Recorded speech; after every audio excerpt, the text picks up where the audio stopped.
ஒரு பதற்றம் வருதா? அதானி பற்றி கேட்கிறார்கள் செய்தியாளர்கள் முதலமைச்சர் திரு மு.க.ஸ்டாலின் அவர்களிடம்.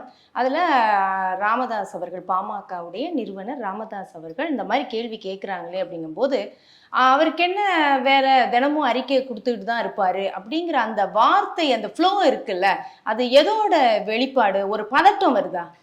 அவருக்கு இன்றைய முதலமைச்சருக்கு அரசியலில் பதற்றமே இல்லாதவர். எல்லாருக்கும் தெரியும், அவர் ஒவ்வொரு பொறுப்புக்கு வருவதற்கும் எவ்வளவு காலம் பொறுமையுடன் காத்திருந்தார். அவருடைய அடையாளமே அந்த பொறுமை தான். அது ஒரு படிப்படியாக ஒவ்வொரு இடத்துக்கு வந்ததும் சரி, அதன் பிறகு ஒரு இந்த கட்சி தலைமைக்கு வந்த போதும் சரி, அல்லது அதிமுகவில் தலைமை இழந்து அவங்க ஜெயலலிதா அவர்கள் மரணத்துக்கு பிறகு இருந்தப்ப, இவங்க ஒரு வலுவான எதிர்க்கட்சியாக இருந்தப்ப, அப்போ ஏதாவது பண்ணலாம், இது பண்ணால் ஆட்சிக்கு வந்துடலாம் அப்படிங்கலாம் பண்ணலாம். அதெல்லாம் எதுவுமே வேணாம். நம்மளுடைய நமக்கான ஒரு காலகட்டத்தை சரியான முறையில், ஜனநாயக முறையில் அதை பண்ணலாம் அப்படிங்கிறதுல ரொம்ப பொறுமையாக இருந்து, எதுக்குமே பதட்டப்படாமல், மற்றவங்கெல்லாம் கூட அவருக்கு அவரோட ஜாதகத்தை எடுத்து வச்சு பார்த்துக்கிட்டு கட்டம் எப்படி இருக்குது அப்படின்னு பார்த்துட்டு இருந்தப்போ கூட அவர் அதை பற்றியெல்லாம் கவலைப்பட. அப்ப இருந்த பொறுமை இப்ப இல்லையா?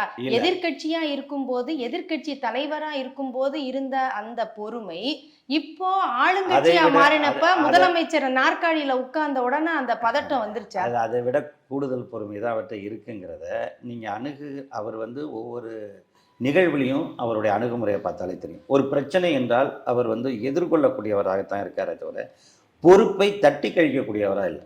நீங்கள் எந்த ஒரு நிகழ்வாக இருக்கட்டும், ஒரு ஆட்சியில் இருக்கும் பொழுது பல திட்டங்கள் நிறைவேற்றப்படும், ஒரு சில விபரீத நிகழ்வுகளும் நடக்கக்கூடிய வாய்ப்புகள் எல்லா ஆட்சியிலையும் இருக்கும்.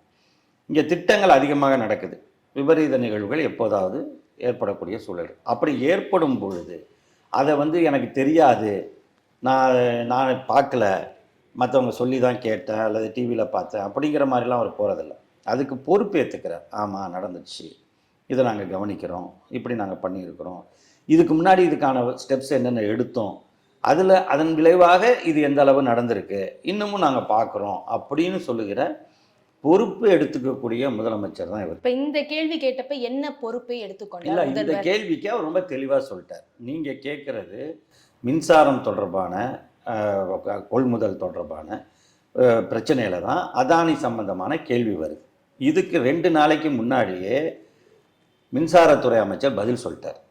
நேரடியாக நம்முடைய தமிழ்நாடு எந்த இதையும் நம்ம வாங்கிறது கிடையாது, நம்ம மத்திய அரசு நிறுவனத்தோடு தான், ஒன்றிய அரசு நிறுவனத்தோடு தான் நம்ம ஒப்பந்தம் போட்டிருக்கோம், அந்த நிறுவனம் தான் வாங்கி நமக்கு எல்லாம் கொடுக்குது, அதனால் நமக்கு அதில்